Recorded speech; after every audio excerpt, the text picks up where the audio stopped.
Bonjour peuple de Dieu, shalom chers amis téléspectateurs. À l'issue de ce matin, votre humble serviteur, le roi de Dieu, le prophète Patrick Achalina. La fois passée, nous avons eu à parler sur une thématique qui était très capitale, sur comment vaincre la tentation.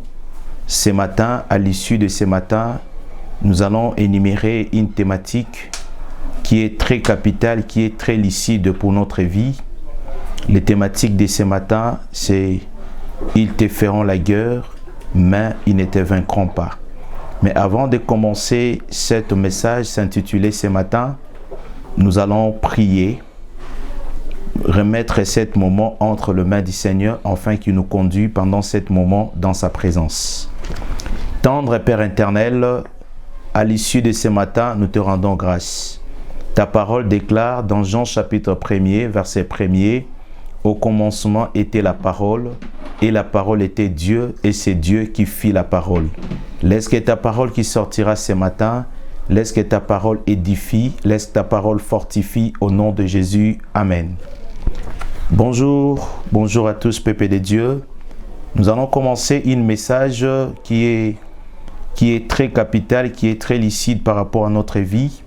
À chaque jour que nous rencontrons ce message dans nos vies, le thème de ce message s'intitulé ce matin, c'est dans Jérémie chapitre 15, le verset 20 à verset 21. Le thème est s'intitulé « Ils te feront la guerre, mais ils ne te vaincront pas ». Nous allons lire les textes, la parole du Seigneur. Nous rendons grâce à la parole de Dieu. Jérémie 15, verset 20 à verset 21. « Je rendrai ces peuples comme une forte muraille d'Irée.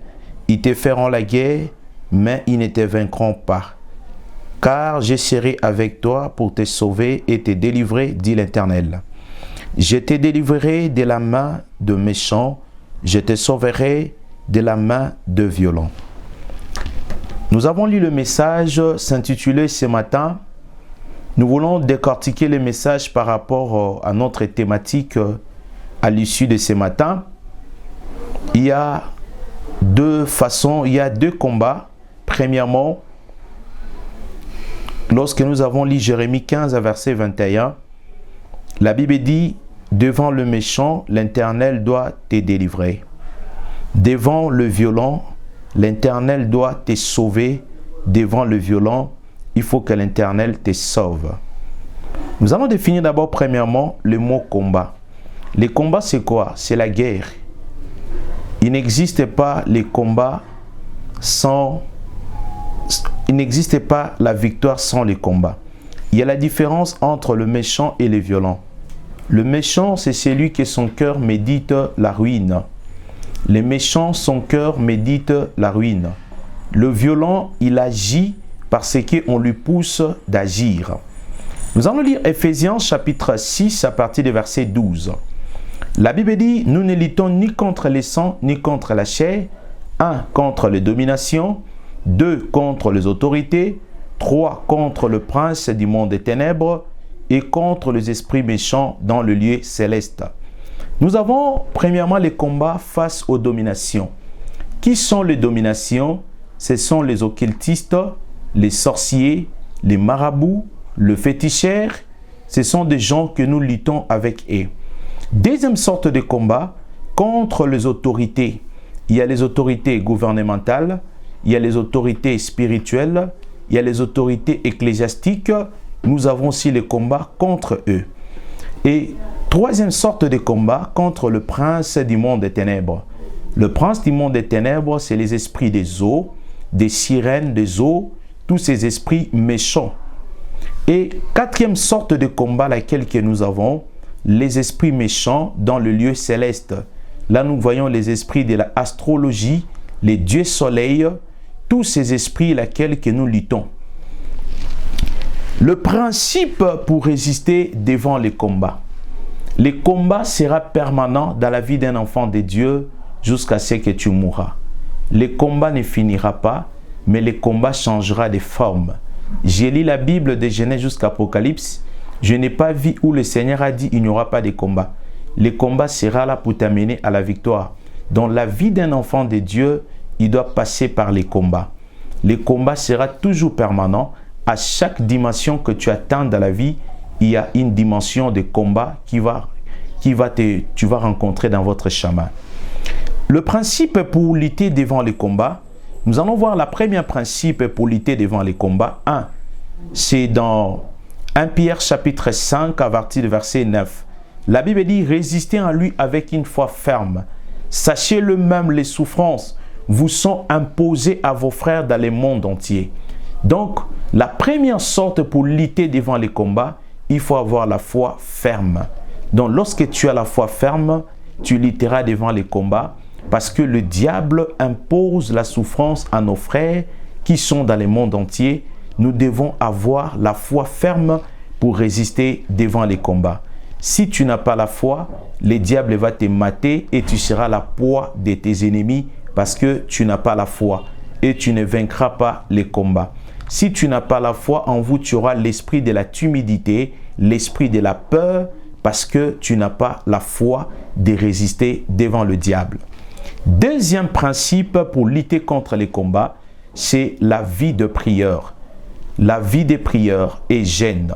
Nous allons voir ça dans Matthieu chapitre 17 à partir du verset 21. La Bible dit, il y a des sortes de démons ne sortent que par la prière et par le jeûne. Ici, pour lutter devant les combats ou pour vaincre les combats, nous devons avoir la vie de prière doit être quotidienne. Nous devons développer la sensibilité spirituelle avec Dieu. Nous devons développer l'intimité spirituelle avec Dieu pour vaincre les combats. Donc, la personne qui est capable de prier, il est capable de vaincre n'importe quel genre de combat qu'il peut rencontrer devant son chemin. Troisième principe pour vaincre les combats, c'est la vie de la sanctification ou la crainte de Dieu. La crainte de Dieu, c'est quoi? C'est de faire la volonté de Dieu. De ne pas faire la volonté des hommes, mais de se focaliser à la volonté du Seigneur. Nous allons voir Proverbe 14, verset 26 à verset 27. La Bible dit, la crainte de l'Éternel, c'est le commencement de la sagesse. Et nous allons voir encore un autre verset de Proverbe chapitre 10 à partir du verset 27. La Bible dit, celui qui craint l'Éternel a une source de la vie pour détourner les pièges de la mort. Mon frère, ma soeur, tu peux rencontrer les combats dans votre vie. Lorsque le diable trouve en vous la vie de la piété, ce combat ne t'atteindra pas.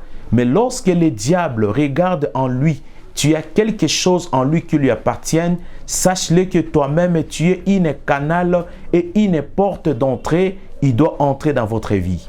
Pour que le diable n'entre pas, il doit trouver aussi en vous la vie de la sanctification ou la vie de la piété. Nous allons voir dans cette verset, celui qui craint l'Éternel possède un appui ferme et ses enfants ont un refuge auprès de lui.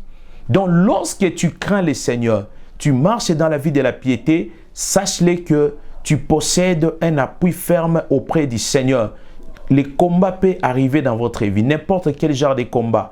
Tu peux être la cible de tes ennemis, mais l'ennemi ne fera pas de toi sa proie. Tu vaincras ces combats. Pourquoi? Parce qu'il a trouvé toi-même, tu n'es pas une porte d'entrée.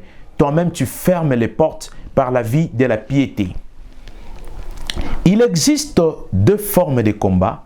La première forme de combat, c'est de vaincre la famille.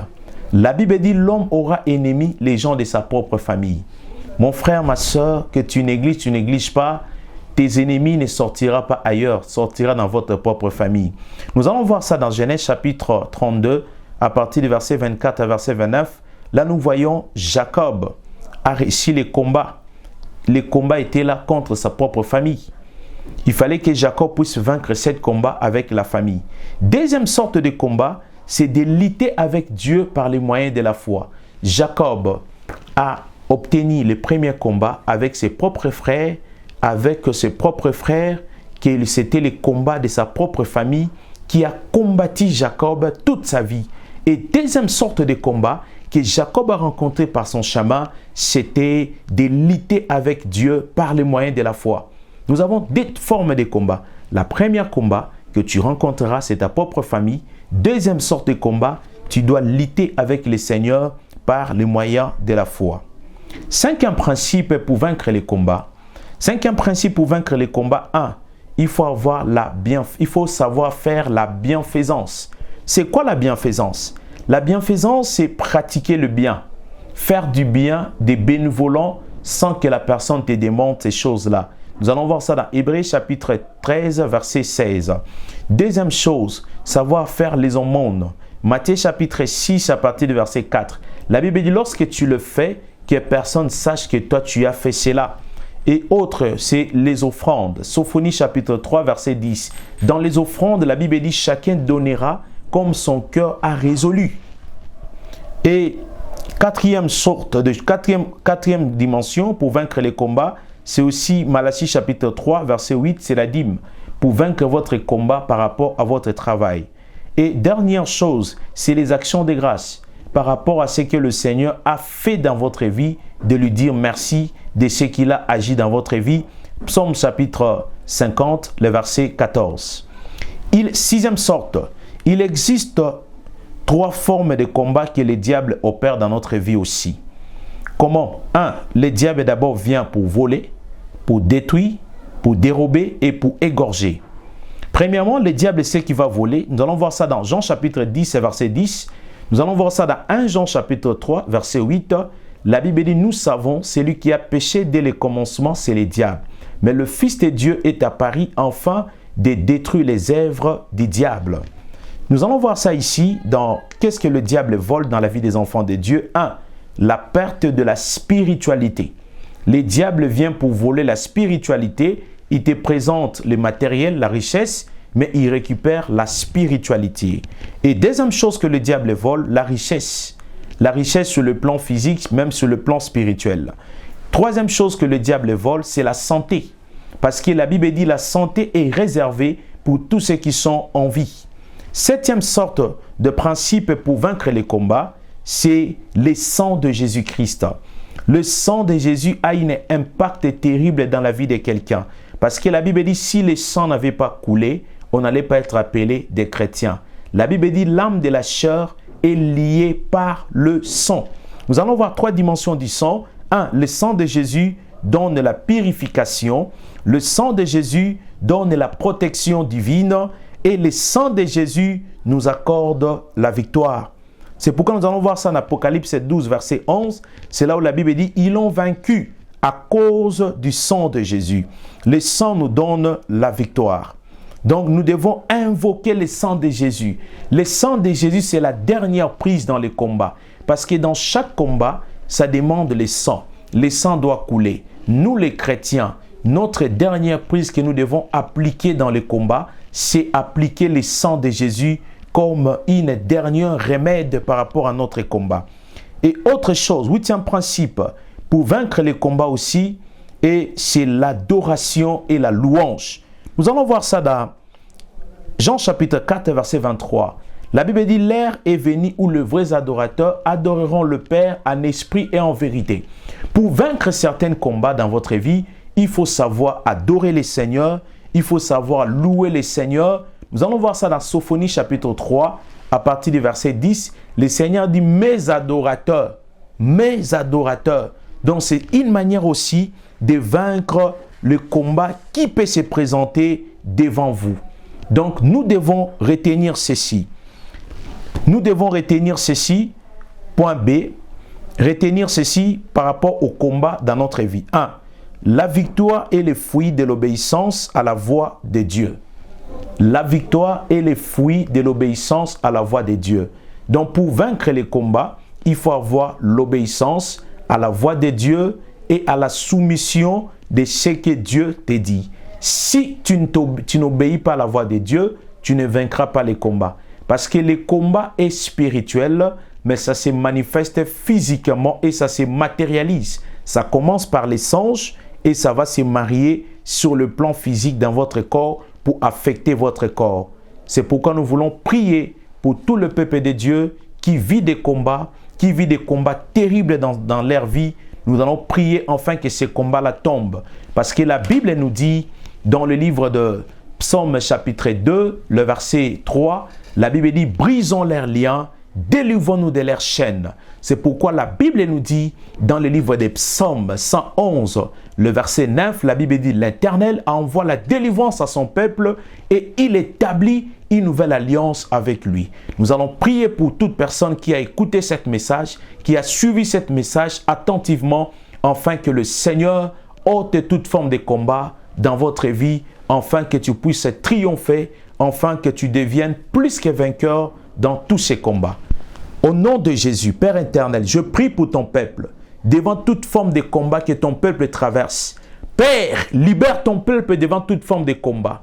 Les combats sur le plan de la santé, les combats sur le plan conjugal, les combats sur le plan financier, les combats dans tous les domaines de la vie. Seigneur, je te prie, libère ton peuple devant toute forme de combat, afin que ton peuple puisse réussir, afin que ton peuple soit libre devant toute forme de combat. Au nom de Jésus, ton peuple est lié par le combat de la sorcellerie. Ton peuple est lié par le combat de l'occultisme. Ton peuple est lié par la réclamation, par la limitation, par la rétrogradation, par la stagnation. Libère ton peuple afin que ton peuple soit libre. Au nom de Jésus, je prie ainsi, la grâce du Seigneur triomphe sous ton peuple. Comme ta parole dit dans Jean chapitre 1er, à partir du verset 6, la loi est venue par les prophètes, mais la grâce est venue par la personne de Jésus-Christ. Laisse que la grâce de Dieu brise toute forme de loi au nom de Jésus-Christ, que toute forme de loi soit brisée dans les noms puissants de Jésus-Christ. Amen. Nous allons prier pour tout le peuple de Dieu qui vit des problèmes, qui vit des combats. Nous sommes disposés pour vous. Envoyez-nous nos sujets, envoyez-nous nos problèmes, nos requêtes. Notre numéro est s'intituler là-bas en bas. Par rapport à ce que tu vis, notre ministère que le Seigneur nous a envoyé, c'est par rapport à la délivrance, c'est par rapport à la repentance, ramener le peuple vers le Seigneur et préparer les âmes pour l'enlèvement de l'Église. C'est par rapport à notre message. Toi qui subis des problèmes, toi qui as des combats, toi qui vis des obsessions dans votre vie, envoyez-nous nos sujets, nous sommes disposés pour vous. Et pour ce matin, j'aimerais saluer la personne que Dieu a habilitée dans notre chemin, qui est en train d'abattre un grand travail, Papa Joe Bassadissa, que l'Éternel le bénisse, que l'Éternel les garde, que l'Éternel les soutient, que l'Éternel ouvre encore les portes et les horizons au nom de Jésus-Christ. Et j'aimerais saluer ma sœur Régine Dako et Papa Jacques, son mari, qui sont en France, que Dieu le bénisse abondamment. Et je salue encore ma fiancée, Bénédicte Nguna, que Dieu le bénisse abondamment. Et je salue tous les hommes de Dieu qui marchent encore dans la piété, qui marchent encore avec le Seigneur, afin que Dieu les garde au nom de Jésus. Merci pour ce matin, que El Shaddai vous bénisse abondamment. Suivez-nous, abonnez-vous massivement dans notre chaîne ACJC. Que l'Éternel vous bénisse. Ciao.